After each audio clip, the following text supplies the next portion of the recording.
Ma diciamo subito tutto allora. La mia mamma è morta quando io sono nata. Io sono nata insieme a mia sorella, due gemelline dello stesso uovo. Perciò abbiamo vissuto poi sempre insieme, ognuno più pazzo dell'altra. Vabbè. E con una vita, devo dire, un ricordo di tutta la mia vita con grande intensità e amore. Ecco. Mio padre, disperato, non sapeva dove metterci. E allora, per fortuna, siccome lui era amico dei futuristi, tra i futuristi c'era un futurista che aveva una casa, una moglie, una deliziosa figliolanza e ci ha accolto. E abbiamo vissuto con questa, diciamo, meravigliosa famiglia Giannattasio. Giannattasio è un famoso pittore, diciamo, con il gruppo di Giacomo Balla e tutto il gruppo dei futuristi. Quindi era una casa, Giannattasio, ma una casa un po' speciale, no? Con un futurista in casa che, come tutti i futuristi, era molto futuro, quindi una moglie, una donna di una carineria, di una capacità di amore che non ho mai più ritrovato in vita mia. Adesso non mi ricordo il nome di tutte e tre. Una, siccome loro erano futuristi, hanno dato i nomi. La figlia era Rondine, si chiamava Rondine. È stato un periodo di piccole, eravamo 4-5 anni, capito? Papà non sapeva dove metterci, ci ha messo tra i futuristi. Forse per questo siamo diventate un po' futuriste, una vita un po' futurista. E ce le ricordiamo tutti con gioia, con bellezza, con proprio quello che si dice il paradiso terrestre.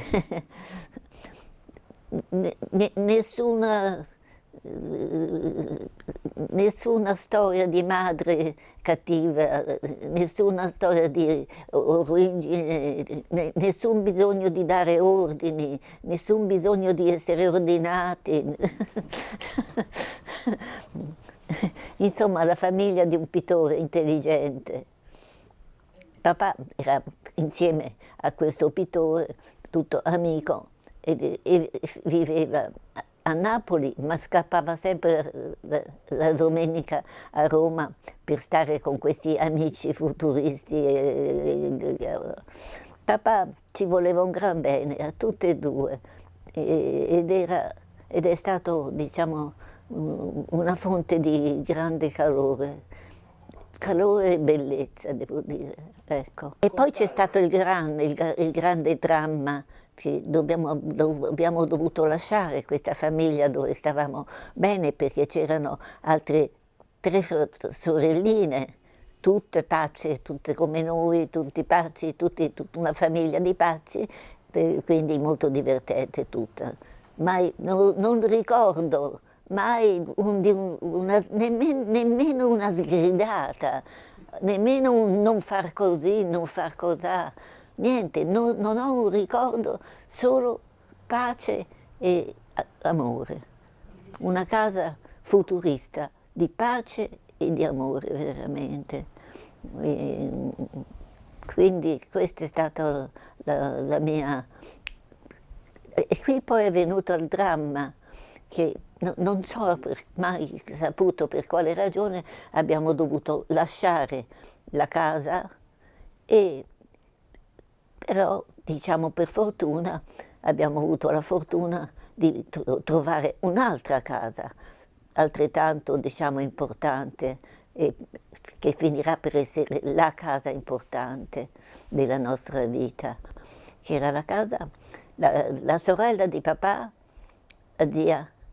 Lei era praticamente sposata con Einstein, e aveva una bella villa in campagna e 2 figlie molto carine. E ha detto al papà, ma portale qui. E noi siamo quindi dunque arrivate in una famiglia dove c'erano già 2 figlie, una più o meno la nostra età, l'altra invece era già all'università, quindi quello che noi giocavamo con la piccola, che si chiamava Anna Maria, ma tutti la chiamavano Cicci. Quindi noi insieme a Cicci ne combinavamo di tutti i colori. Non so se potete avere un'immaginazione di cosa possono fare dei figli, dei bambini in campagna, liberi di fare tutto quello che vogliono, ma ne inventano di tutte proprio. Si inventano di essere dei briganti, si inventano di fare tutte delle storie. Fu un teatro, un teatro. È stato un teatro divertentissimo molto tempo. Fino, diciamo, pian pianino anche alla scuola, andavamo a scuola.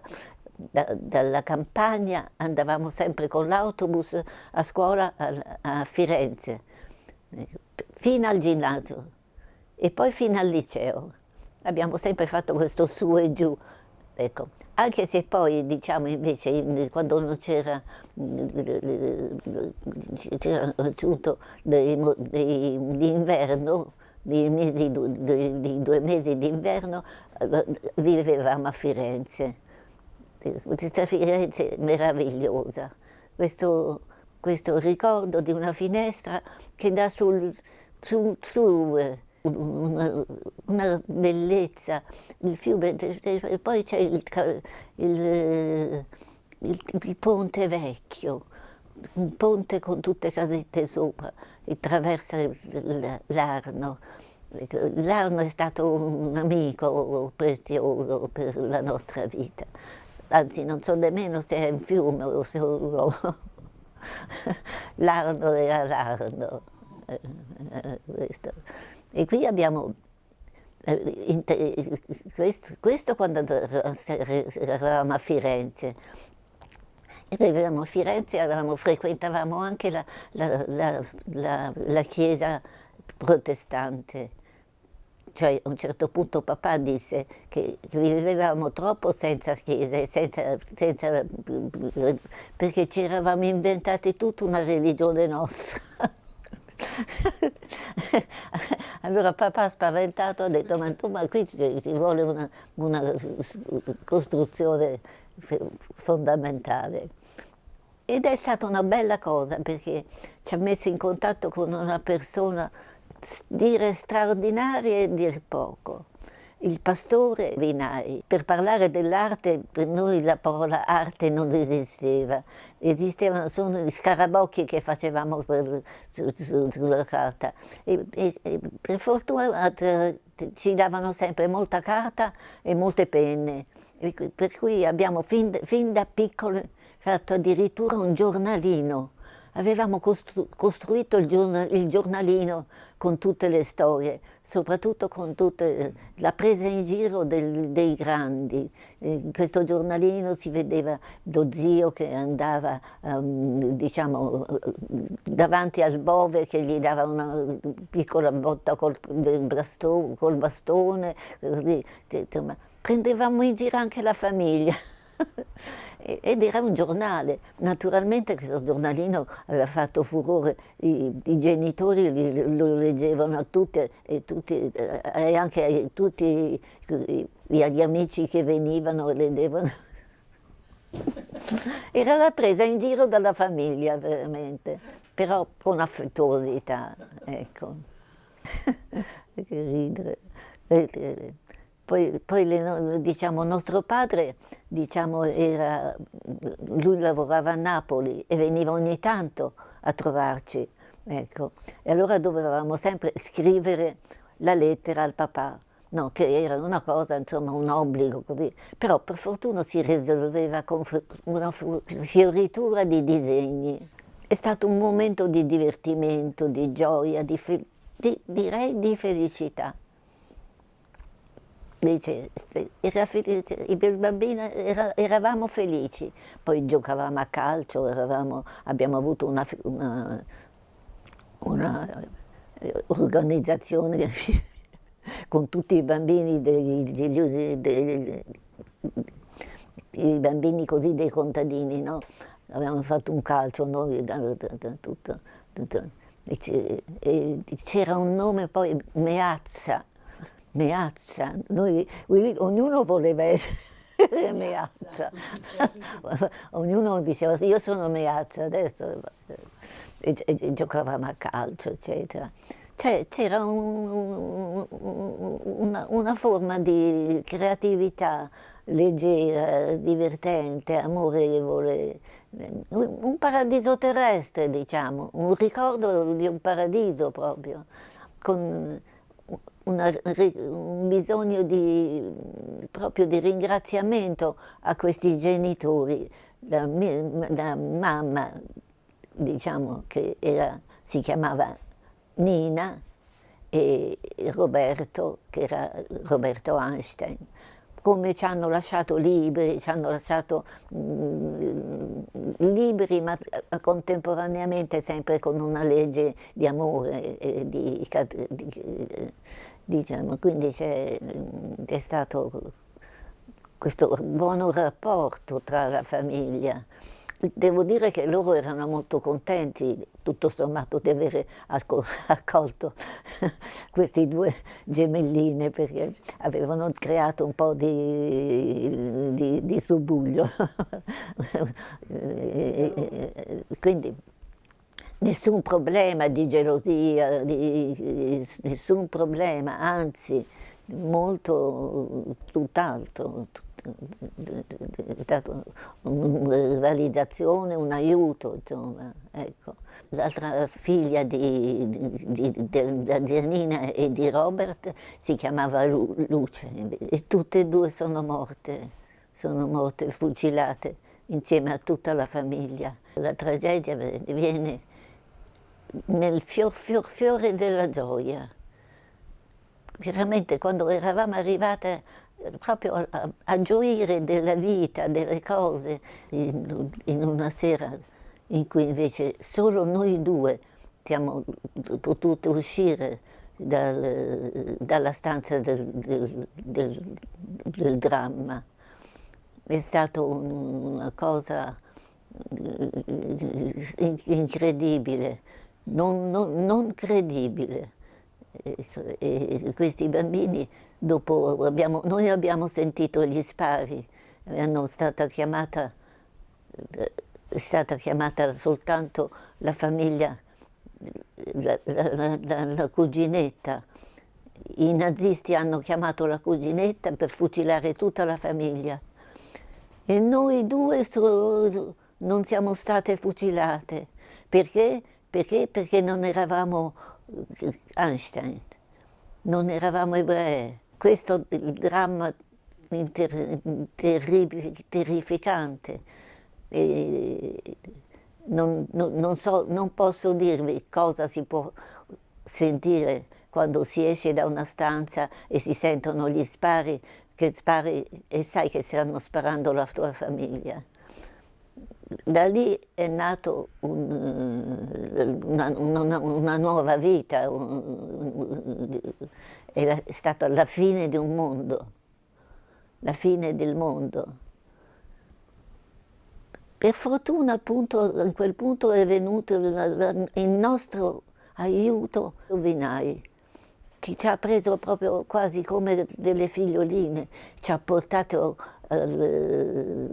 sulle Alpi, ci ha portato a fare cose con altri amici, insomma ci ha salvato la vita veramente, ecco, perché non si può immaginare che cosa è passare una cosa del genere, ecco. Il pastore Vinai, veramente un eroe sconosciuto, le cose che ha fatto di bello, come ha salvato gli ebrei, ha salvato tutta tanta gente, ha fatto cose meravigliose e soprattutto era lui meraviglioso, no? Così ci ha rovesciato in testa un Vangelo talmente bello che ci è rimasto impresso per sempre. E abbiamo così vissuto questa vita anche con delle gite, dei mesi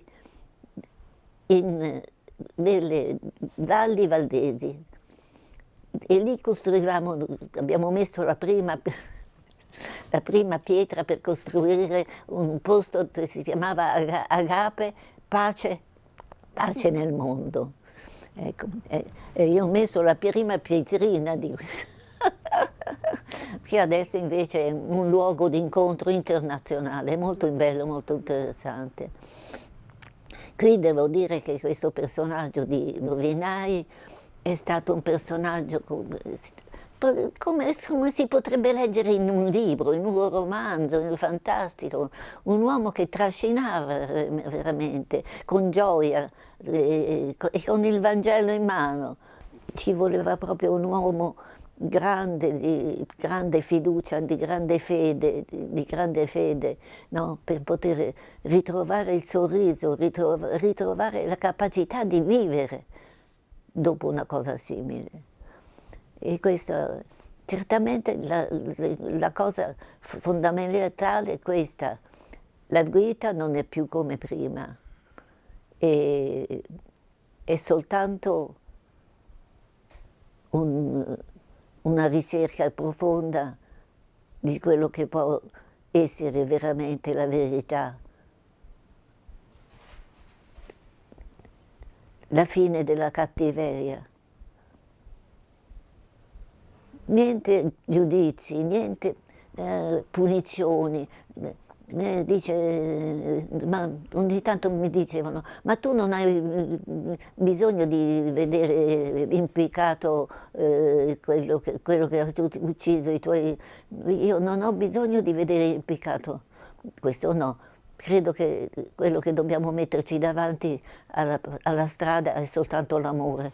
Solo l'amore può riuscire a superare tutto quanto. Ecco, questo è un pochino il riassunto di oggi, anche oggi. No, la vendetta non è...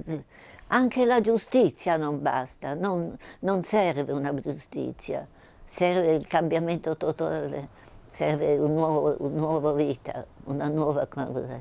E serve sapere che c'è soltanto una strada, quella vera, quella dell'amore. Non c'è altro, non c'è tanto da chiacchierare. La profondità del dolore era tanta per quello che era successo. Non se ne può uscire così, non se ne esce. Non si può uscire pensando alla giustizia, pensando no, non esci. Devi stare dentro di te e trovare la parte di luce. Bisogna soltanto guardare la strada dove c'è la luce.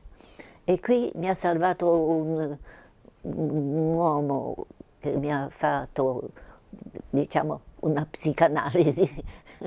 ecco, una persona straordinaria, una persona veramente, sai, quelli che sanno unire il sorriso al pianto, ecco. Quelle persone che riescono, no, a darti attraverso il pianto anche un sorriso. E lui mi ha detto: Paola, fai anche tu la psicologa, vai, te lo dico io, fallo. E da quel giorno io mi sono messa a fare diciamo, prendermi in giro sempre, dicevo sempre la psicologa. Sì, ma che fai? Faccio la psicologa, no? E lui mi ricordo sempre quando lui con la mano così si chiamava, diceva, mi ha detto: vai, ti dico io, vai e fai, ecco.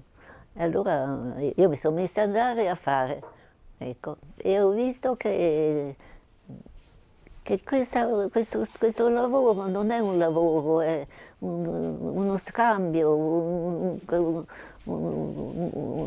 diciamo, uno scambio di amore e basta, ecco, questo. Quindi non ci sono, diciamo, libri psicologici, no, ma solo la psicologia. Io ho fatto solo della psicologia, va bene? Che però è stata molto importante, perché la vita non è niente, la vita ha bisogno di una direzione.